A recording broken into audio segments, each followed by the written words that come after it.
हम अपने संवाददाताओं के पास चलें उससे पहले एक और बड़ी खबर आपसे हम साझा करते चलें कि आपातकाल नेपाल में लगाया जा सकता है। सूत्रों के हवाले से यह खबर आ रही है कि आज रात से आपातकाल वहां लगाया जा सकता है। नेपाल के संविधान की धारा 273 के अनुसार अगर देश के किसी भी प्रकार की विपत्ति आती है, युद्ध होता है, प्राकृतिक आपदा आती है, सशस्त्र विद्रोह होता है, ऐसी परिस्थिति में देश में अधिकतम 6 महीने के लिए संकट काल की घोषणा हो सकती है।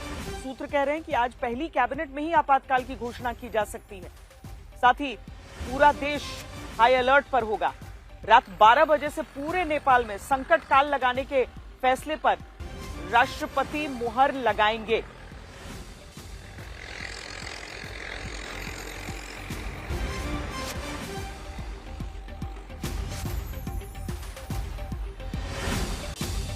हमारे साथ हमारे जो संवाददाता जुड़ रहे हैं उनसे भी आपका हम परिचय करा दें। नेपाल से हमारे साथ पंकज दास इस समय जुड़े हैं और प्रणय उपाध्याय हमारे साथ जुड़े हैं। प्रणय, पहले आप ये समझाइए, जो परिस्थितियां हम इस समय देख रहे हैं, जिन शर्तों के साथ सुशीला कर्की की बात हो रही थी कि वो अंतरिम सरकार की बागडोर संभालेंगी, लेकिन साथ ही आपातकाल की घोषणा पर भी मुहर लगेगी। निश्चित रूप से श्वेता, जिस समय नेपाल के जो हालात हैं इस समय और 2 दिन पहले जो कुछ नेपाल में हुआ, उसके बाद यही कहा जा सकता है कि किसी भी नाम पर सहमति या समाधान गतिरोध से बेहतर है, क्योंकि जिस तरीके का गतिरोध बना हुआ था और गतिरोध यदि आगे बढ़ता तो वो नेपाल के लिए कानून व्यवस्था ही नहीं बल्कि वहां की सामाजिक व्यवस्था के लिए भी बहुत बड़ा संकट खड़ा कर सकता था। लेकिन अभी भी ये आपातकाल की बात इसलिए कही जा रही है क्योंकि संसद भंग करने पर राजनीतिक दलों की सहमति नहीं है। राजनीतिक दलों को आप हाशिए पर फिलहाल कह जरूर सकते हैं क्योंकि राजनीतिक व्यवस्था में उनके खिलाफ एक नाराजगी उभरी है, लेकिन राजनीतिक दलों को पूरी तरह से वहां डिस्काउंट नहीं किया जा सकता। उनके पास संगठन भी है। हाल के दिनों के अंदर राजनीतिक दलों की तरफ से अपनी नाराजगी का इजहार भी किया गया था कि वो संसद भंग करने के पक्ष में नहीं है, लेकिन गतिरोध बना रहता क्योंकि जेनजी इस बात के लिए नहीं मान रहे थे कि संसद के भंग किए बिना किसी अंतरिम प्रशासक को नियुक्त किया जाए या अंतरिम प्रधानमंत्री को नियुक्त किया जाए। अभी भी ये देखना है कि सुशीला कार्की वहां पर कितने समय के लिए आती हैं, उनकी टीम क्या होती है, आगे का एजेंडा क्या होता है, बहुत सारी चीजें अभी तय होना बाकी हैं। तो केवल एक नाम तय हुआ है, लेकिन फिर भी राहत की सांस इसलिए ली जा सकती है क्योंकि एक नाम की सहमति हुई है। एक ऐसा नाम, नेपाल की एक ऐसी महिला जो कि नेपाल की मधेश के इलाके से आती हैं, वहां से पढ़ाई लिखाई उनकी हुई, नेपाल की पहली महिला प्रधान न्यायाधीश वो बनी।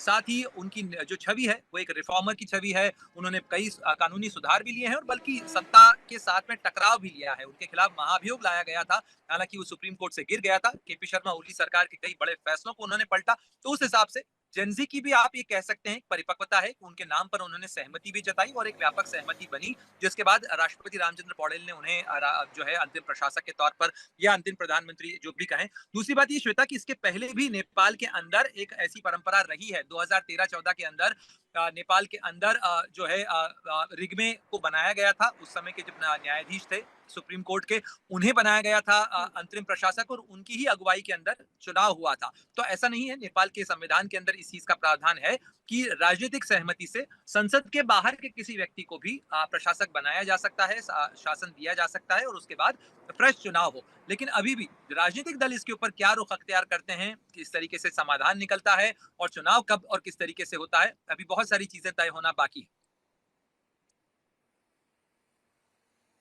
बाकी लोकतंत्र रहा है तो लोकतंत्र का सीधे सीधे ये मायने है कि चुनाव वहां पर होगा। अब सुशीला कर्की वहां पर शपथ ग्रहण करती हैं, उसके बाद आपातकाल की वहां घोषणा होती है, तो बहुत सारी चीजें हैं जो आने वाले दिनों में अभी और देखना है। लेकिन पंकज, ये भी आप बताते चलें कि जेनजी पूरी तरीके से एक मत है सुशीला कर्की के नाम पर, क्योंकि बहुत सारे और नाम भी बीच में आए, जैसे कि कुलमान घिसिंग का नाम भी आया सामने।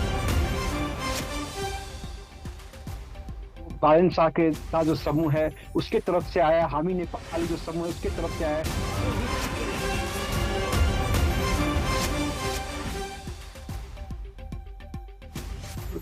आज सुबह 3 बजे तक जो बैठक हुई राष्ट्रपति भवन में, उसमें अलग अलग राजनीतिक दलों ने भी उनके नाम पर जो है वो उसमें सहमति जताई थी। हालांकि संसद विघटन को लेकर उनकी असहमति अभी भी कायम है, लेकिन तमाम राजनीतिक दलों ने उनके नाम पर सहमति जताई थी। इसलिए एक सर्वसम्मति नहीं होने के बावजूद भी अधिकतम सहमति जो है उनके नाम पर हुई। तो ये एक अच्छी बात है कि सुशीला कार्की को जो है अंतरिम सरकार का प्रमुख बनाया जा रहा है। बाकी जो नाम आए थे जैसे कुलमान घिसिंग का है, हर्क सामपांग का है, इसी तरह अन्य जो नाम थे जैसे बाले ने अपना नाम पहले ही वापस ले लिया था, रवि लामिछाने का नाम चल रहा था, उन्होंने भी अपना नाम वापस ले लिया था। तो इसलिए बाकी लोगों को इस सरकार में एकोमोडेट किया जा सकता है, ऐसी हमारी जानकारी वहां से मिल रही है। नहीं, और मंत्रिमंडल छोटा होगा ये भी बताया जा रहा है, क्योंकि जो जेनजी की तरफ से मांगी की जा रही थी उसमें भ्रष्टाचार पर कड़ी कार्रवाई के लिए एक आयोग की बात भी हो रही थी। तो अब इन चीजों पर भी सहमति बन रही है। बिल्कुल, ये जो दो आयोग, राष्ट्रपति को सिर्फ संसद विघटन करना है, वो भी ये सरकार जब वहां से सिफारिश करके देगी तो राष्ट्रपति संसद को भी भंग करेंगे और देश में संकट काल लगाएंगे। साथ ही जो उनकी दो और मांगे थी, एक तो जो 8 सितंबर को यहाँ पे पुलिस के द्वारा फायरिंग की गई, किन्होंने उसका ऑर्डर दिया था, कौन लोग उसमें शामिल थे, इसको लेकर जिसमें शुरू दिन ही जो है 22 बच्चे मारे गए थे, जो स्कूल और कॉलेजों के बच्चे थे जो प्रोटेस्ट करने आए थे, वो मारे गए थे। उसके खिलाफ में एक जो है न्यायिक जांच आयोग की का जो निर्णय है वो भी आज के कैबिनेट से किया जाएगा, ऐसी सूत्रों से जानकारी मिल रही है।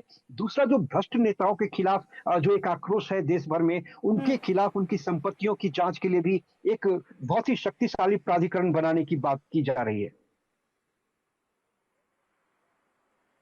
कठिन समय नेपाल के लिए जरूर है, क्योंकि हमने आपको पहले भी बताया कि किस तरीके से नेपाल पर कोई जीत नहीं हासिल कर सका। अंग्रेजों का गुलाम नेपाल कभी नहीं हुआ।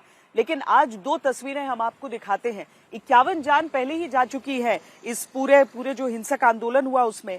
अब इन दो तस्वीरों को देखिए। नेपाल की नई सत्ता की तैयारी शुरू हो चुकी है। प्रधानमंत्री और नई मंत्रिपरिषद के लिए नया दफ्तर तैयार कर दिया गया है। गृह मंत्रालय एकदम चमचमाता हुआ दिखने लगा है। नया फर्नीचर, नया कारपेट, नया रंग रोगन पूरा किया जा चुका है। और सवाल ये उठ रहा है कि क्या आंदोलन की आग से तपकर अब और निखर कर नेपाल नया बनेगा, जहां करप्शन की गुंजाइश नहीं रहेगी? क्या इस बदलाव के साथ नेपाल में करप्शन के दाग भी धुल जाएंगे? क्या नई सत्ता के साथ जो पुराने भ्रष्टाचारी हैं वो सजा पाएंगे?